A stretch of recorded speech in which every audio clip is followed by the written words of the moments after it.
Hello students, आज से मैं आप लोगों को डेफिनेट इंटीग्रल के बारे में बताने जा रहा हूँ या यूँ कहें पढ़ाऊँगा और कि डेफिनेट इंटीग्रल क्या होता है और इससे रिलेटेड क्वेश्चन भी सॉल्व करने के लिए बताऊँगा। तो देखिए डेफिनेट इंटीग्रल क्या होता है, इसके फंडामेंटल क्या हैं। तो definite integral is basically indefinite integral between two limits. कहने का मतलब कि डेफिनेट इंटीग्रल जो है एक विशेष परिस्थिति है इंडेफिनिट इंटीग्रल का, जिसका हम वैल्यू निकालते हैं बिटवीन टू लिमिट्स का। इसे और क्लियरली समझिए। Let f x be a continuous function on an close interval a b an antiderivative, that means indefinite integral of F x be capital F x. तो definite integral कैसे लिखेंगे? Then definite integral of F x over close interval a b is denoted by this one. ये क्या है?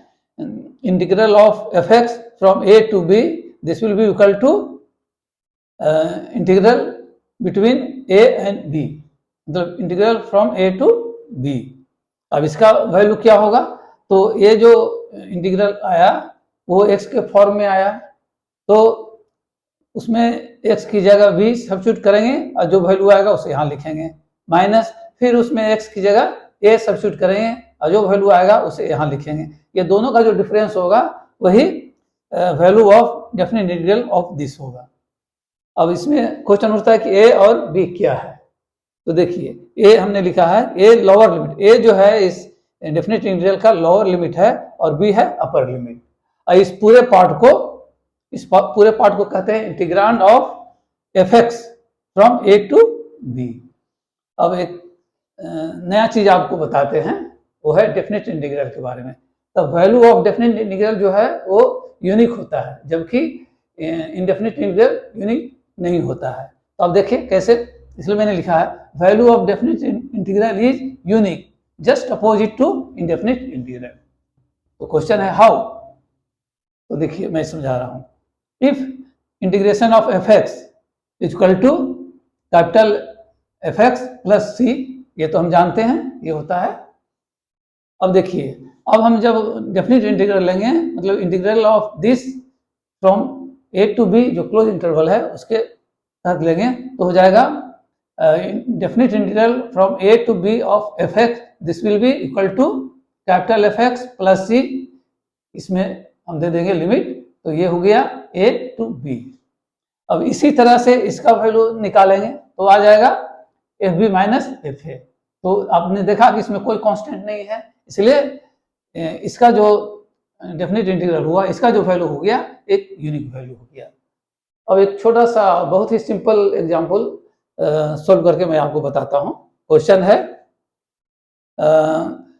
Definite integral of cos x from 0 to pi by 2, इसका value क्या होगा? तो देखिए मैंने निकाला है, मैंने लिखा है कि definite integral of cos x from 0 to pi by 2 will be equal to, अब cos x का जो है इंटीग्रेशन होता है sin x, या यूँ कहें cos x का इंटीग्रल होता है sin x, और लिमिट हो गया 0 टू पाई बाई 2।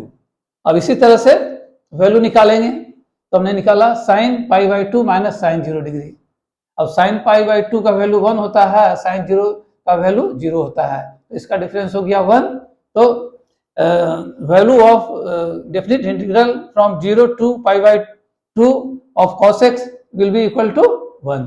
तो आपने देखा बहुत ही सिंपल एग्जांपल से मैंने आपको समझाया।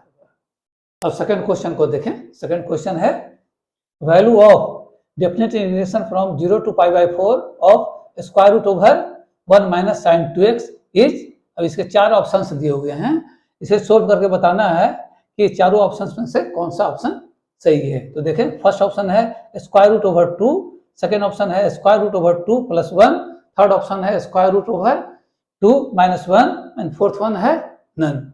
तो ये चारों ऑप्शंस में बताना है कि कौन सा ऑप्शन सही है।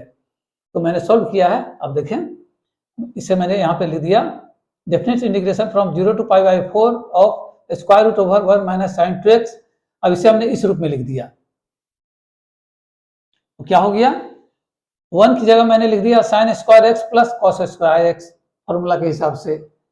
साइन 2x की जगह मैंने लिख दिया 2 sine x into cos x, तो हो गया definite integration from 0 to pi by 4 of square root over sine square x plus cos square x minus 2 sine x into cos x. अब इसे इस रूप में लिख दिया, थोड़ा सा चेंज करते हुए कॉस स्क्वायर एक्स को पहले मैंने लिख दिया, साइन स्क्वायर एक्स को बाद में लिखा। उसी तरह से यहाँ पे कॉस एक्स को पहले लिख दिया, साइन एक्स को बाद में लिख दिया, ताकि मैं इसे cos x minus sine x का होल स्क्वायर के फॉर्मूला में फिट कर सकूं। तो हो गया हमारे पास definite integration from 0 to pi by 4 square root over cos square x plus sine square x minus 2 cos X into sine x. तो ऐसा इसलिए करना पड़ा कि हम जानते हैं कि value of cos x between 0 to pi by 4 is more than that of sine x, इसलिए हमने कॉस एक्स स्क्वायर को पहले लिखा और साइन स्क्वायर एक्स को बाद में लिखा। तो इसे फिर हमने इस रूप में लिख दिया, definite integration from 0 to pi by 4 of square root over cos x minus sine x का होल स्क्वायर। अब इसका जो स्क्वायर रूट होता है वो होगा cos x minus sine x. तो हमने लिख दिया definite integration from 0 to pi by 4 of cos x minus sine x. तो cos x minus sine x का इंटीग्रेशन होता है sine x plus cos x। तो मैंने इसे लिख दिया sine x plus cos x, limit हो गया फ्रॉम 0 टू पाई बाई 4। अब इसका वैल्यू हमने निकाल लिया, ये जो मैंने प्रोसेस आपको दिखाया हुआ है। तो वैल्यू आ गया स्क्वायर रूट ओवर 2 माइनस 1, अर्थात हमने निकाल लिया definite integration from 0 to pi by 4 of square root over 1 minus sine 2x equal to square root over 2 minus 1। ये जो आंसर है वो टैली कर रहा है ऑप्शन थर्ड से, इसलिए इस क्वेश्चन का आंसर क्या हो गया, option third is correct answer. अब थर्ड क्वेश्चन को देखें। थर्ड क्वेश्चन है value of definite integration from 0 to pi by 2 of product of x square and cos 2x will be 1 pi by 2 और second minus pi by 4 और third pi और fourth none। कहने का मतलब कि ये इसका डेफिनेट इंटीग्रेशन निकाल करके हमें बताना है कि ये जो दिया गया 4 ऑप्शंस हैं इनमें से कौन सा ऑप्शन सही है। तो देखिए हम इसे सॉल्व करते हैं। तो यहाँ देखिए मैंने लिखा हुआ है 4 definite integration from 0 to pi by 2 of product of x square and cos 2x, we will find value of integration of x square into cos 2x by integrating by parts। तो हमने देखिए इसका इंटीग्रेशन निकाला है integration by parts method से। तो हमने लिखा है integration of product of x square and cos 2x, this will be equal to x square into integration of cos 2x minus integration of product of differentiation of x square and integration of cos 2x। तो इसे मैंने further solve किया है और जहां जहां जरूरत हुआ है उसका हमने इंटीग्रेशन निकाला है और अंत में हमें इसका इंटीग्रेशन मिला integration of x square into cos 2x equal to x square into sine 2x by 2 plus x into cos 2x by 2 plus 1 by 4 sine 2x plus c। तो इसका इंटीग्रेशन हमें ये मिल गया। अब इसको सिंप्लीफाई करने में या इसे सोल्व करने में हमने ये 2 फार्मूला का उपयोग किया है। तो ये 2 फार्मूला क्या है, ये है integration of cos x will be equal to sin ax by a plus c and integration of sin ax will be equal to minus cos ax by a plus c। तो जब हमने इसका integration निकाल लिया ये, तब हम इसे सॉल्व करेंगे। हम लोगों ने इसका इंटीग्रेशन निकाल लिया है, वो है integration of product of x square into cos 2x equal to x square into sine 2x by 2 plus x into cos 2x by 2 plus 1 by 4 sine 2x plus c।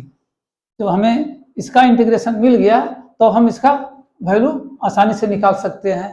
वो क्या होगा, देखिए मैंने लिखा है definite integration from 0 to pi by 2 of product of x square into cos 2x will be equal to close bracket में X square into sine 2x by 2 plus x into cos 2x by 2 plus 1 by 4 sine 2x and limit 0 to pi by 2।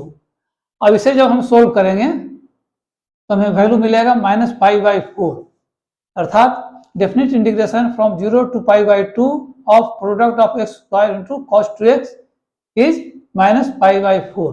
तो ये जो answer है वो tally कर रहा है second option के साथ, इसलिए इस क्वेश्चन का आंसर जो हो गया ऑप्शन सेकेंड हो गया, अर्थात 2 हो गया। तो इसलिए मैंने लिखा hence option 2 is correct answer.